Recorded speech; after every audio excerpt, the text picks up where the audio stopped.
So మీ దగ్గర జనరల్‌గా ఏ type of surgeries జరుగుతాయి సార్? ముఖ్యంగా జనరల్ సర్జరీకి సంబంధించిన అన్ని సర్జరీస్ అయితుంటాయి. ఇది మల్టీ స్పెషాలిటీ హాస్పిటల్. హ్మ్. దీనిలో ముఖ్యంగా నేను చేసే సర్జరీ చూసుకుంటే ల్యాప్ సర్జరీస్. ఇందులో హెర్నియాస్ కావచ్చు, లేకపోతే ఇంగ్వినల్ గానీ, అంబిలికల్ హెర్నియాస్ గానీ, అపెండిక్స్ గానీ, ల్యాప్ కోలీలు గానీ ఇట్లాంటివి చేస్తూ ఉంటాం. ముఖ్యంగా లేజర్ సర్జరీస్ ఎక్కువైతుంటాయి మా దగ్గర. ఒక ఓకే. 100-150 సర్జరీస్ దాకా. అందులో ఎక్కువ లేజర్‌లో పైలోనైడల్ సైనస్ అని ఒక డిసీజ్ ఉంటుంది. ఇది హిడెన్ డిసీజ్. అంటే? చాలా మందికి తెలియని డిసీజ్ ఇది.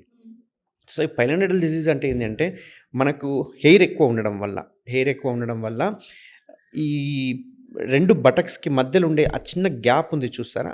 ఆ 2 గ్యాప్ ఏదైతే ఉందో, ఆ గ్యాప్‌లో హెయిర్ ఎక్కువ ఉండడం వల్ల, అక్కడ హెయిర్ కుచ్చుకుంటూ ఎళ్లి స్కిన్‌నే బొక్కబెడుతుంటుంది. అట్లా స్కిన్ బొక్కబెట్టి బయటున్న బాక్టీరియా అంతా లోపలికెళ్ళిపోయి ఒక యాబ్సెస్ లాగా ఫార్మ్ అయితుంది. దీన్ని జీపర్స్ డిసీజ్ అనేవాళ్ళం. జీపర్స్ డిసీజ్ ఎందుకు అనేవాళ్ళం అంటే, ఒకప్పుడు ఈ జీప్ నడిపేవాళ్ళు బాగా అప్పట్లో రోడ్లు మంచిగుండేవి కావు. ఎగురుకుంటూ ఎళ్ళేవాళ్ళు. అట్లా ఎగురుకుంటూ ఎళ్ళడం వల్ల ఆ ఏరియాలో ఉన్న హెయిర్ ఫ్రిక్షన్‌కి గురైపోయి లోపల కుచ్చుకుంటూ ఒక చిన్న హోల్ తయారు చేసేది. దాన్నే పైలోనల్ సైనస్ అంటుంటామన్నట్టు. ఆ సైనస్ నుంచి డిసీజ్ ఎళ్ళిపోయి యాబ్సెస్ అవ్వడము, బోన్‌కి ఇన్ఫెక్ట్ కావడం ఇట్లాంటివన్నీ జరుగుతుంటాయి. ఓకే. నెగ్లెక్ట్ చేస్తే ఏమవుతది? ఇది బోన్‌కి ఇన్ఫెక్ట్ అయితది. వన్స్ బోన్‌కి ఇన్ఫెక్ట్ అయిందంటే ఆస్టియోమైలిస్ డెవలప్ అవ్వడము, బోన్ ఫ్రాక్చర్స్ అయిపోవడం ఇవన్నీ జరుగుతుంటాయన్నట్టు. హుహు.